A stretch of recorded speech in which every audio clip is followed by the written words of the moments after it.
Good morning. I am Vivek Tiwari from SIRTX department which is a part of Sage Group. इस lecture में हम लोग देखेंगे artificial neural network के बारे में। तो सबसे पहली चीज जो भी हमारा आर्टिफिशियल न्यूरल नेटवर्क है ब्रेन से रिलेटेड है। जिस तरीके से हमारा ब्रेन काम करता है उसी तरीके से ये भी काम करता है। What is an artificial network? Artificial neural network is an efficient computing system whose central theme is borrowed from the analogy of biological neuron network.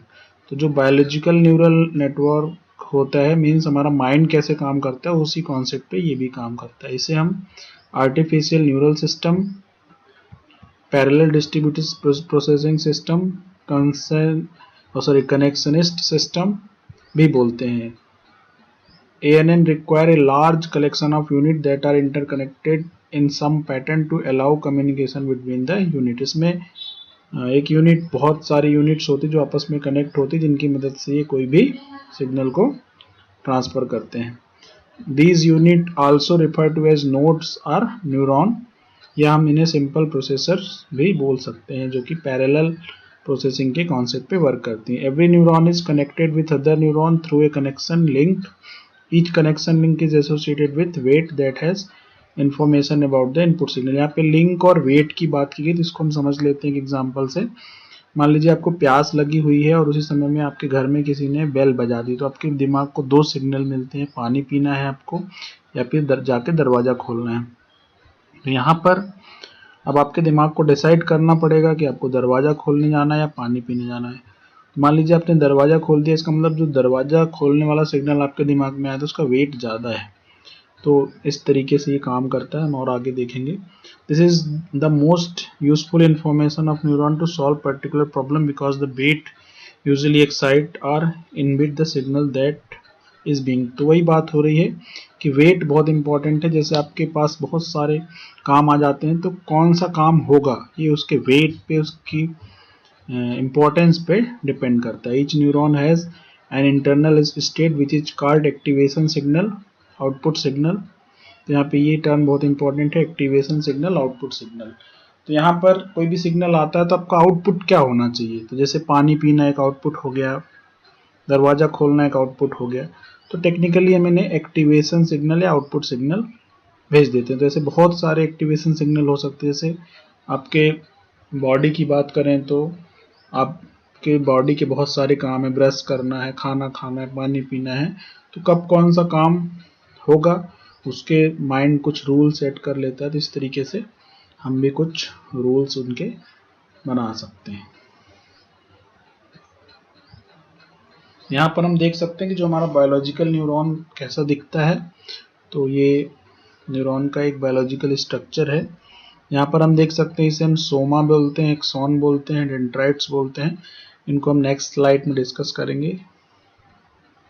A biological neuron is cell that carries electrical impulse. Neuron are the basic unit of nervous system and its most important part is the brain.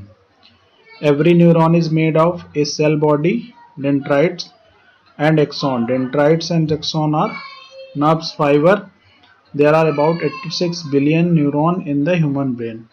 इतने ज़्यादा human brain होते हैं neuron में, which comprises roughly 10% of all brain cells। The neurons are supported by glial cells and astrocytes। Neurons are connected to one another and tissues they do not touch and issued from tiny gaps called synapses। तो यहाँ पर हम ये देख रहे हैं कि कोई भी न्यूरॉन्स होता है वो एक दूसरे से कनेक्ट होते हैं।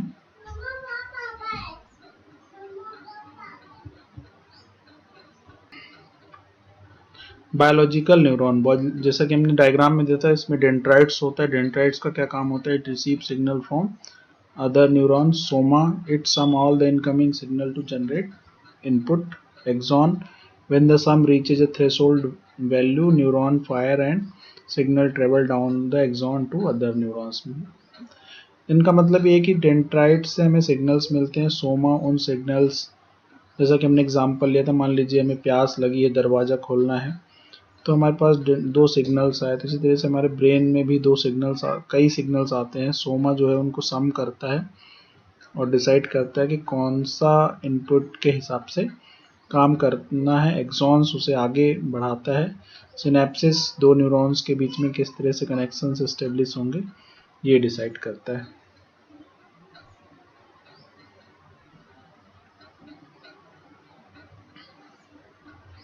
नेक्स्ट हम देख लेते हैं how is brain different from computer.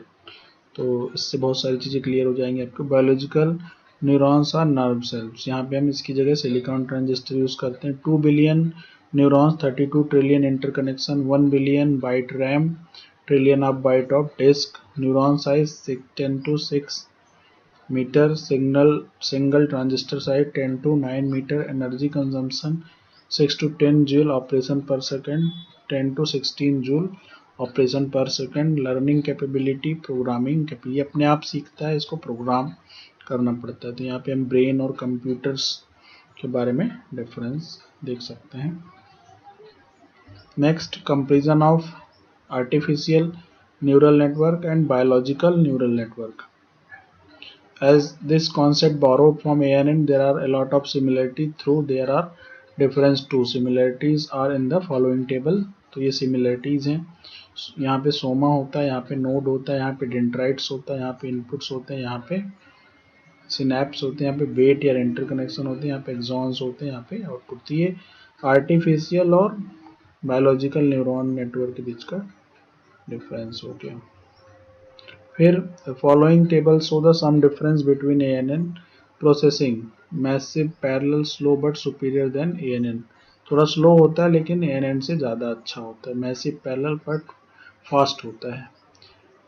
1011 neuron and 1015 inter connection size, इसका 102 to 104 nodes. Learning, they can totally ambiguity, एक पूरे की तरह से खाली होते हैं। ये वेरी प्रिसाइज स्ट्रक्चर, ये पहले से प्री बनाए हुए होते। Performance degrade with even partial damage, थोड़ा भी डैमेज हो तो परफॉर्मेंस गड़बड़ हो जाती है, इसमें ऐसा नहीं होता।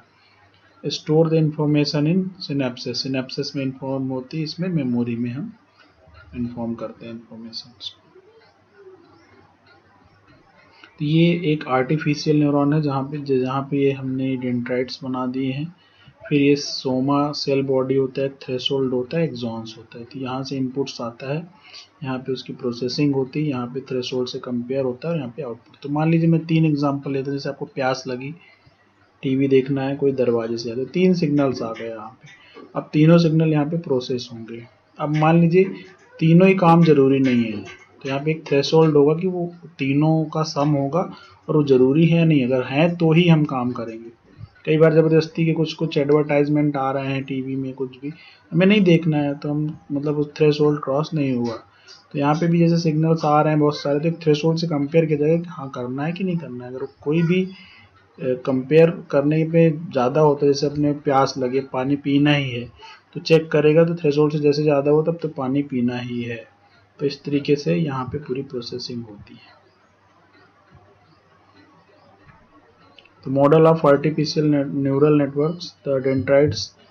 तो जैसा कि हमारा बायोलॉजिकल होता था वैसा ही हमने जो डायग्राम में देखा वैसा ही हमारा एक आर्टिफिशियल न्यूरॉन भी होता है। थोड़ा सा इसकी प्रोसेसिंग हमें इस डायग्राम में, तो देखिए यहाँ पे हम देख सकते हैं x1 से लेके xn तक सिग्नल्स आए, इनके सब वेट हैं W1, W2, W3, W8। एक एक्स्ट्रा b रख देते हैं हम, कांस्टेंट की तरह इसको यूज करते हैं। तो यहाँ पे एक प्रोसेस किया हमने, सबको मल्टीप्लाई किया, ऐड किया, प्लस b किया, फिर जो भी इसका सम आया उसको एक थ्रेशोल्ड से कंपेयर किया। अगर वो ज़्यादा होता है तो ये फायर होगा, मतलब काम होगा, अदरवाइज नहीं होगा। तो यहाँ पर ये मॉडल के बारे में बताया गया है, थोड़ा सा आप इसे देख लेंगे। फिर यहाँ पर हम देख सकते हैं कि ये सारे न्यूरॉन्स आपस में कैसे कनेक्ट रहते हैं। तो ये एक न्यूरॉन दूसरे न्यूरॉन से, तो इसको हम इनपुट लेयर बोलते हैं, इसको हिडन लेयर बोलते हैं, इसको आउटपुट लेयर बोलते हैं। ठीक है, तो ये सारी चीज़ें थी बेसिक्स आपको न्यूरॉन्स के बारे में कि आर्टिफिशियल न्यूरॉन्स, बायोलॉजिकल न्यूरॉन्स कैसे कैसे एक दूसरे से डिफरेंस है। तो सबसे पहले अगर हम इसको अच्छी तरीके से समझ लेंगे तो हमें आगे ANN में कैसे काम होता है, कैसे उनको ट्रेनिंग दी जाती है, वो सब देखेंगे। Thank you very much for listening.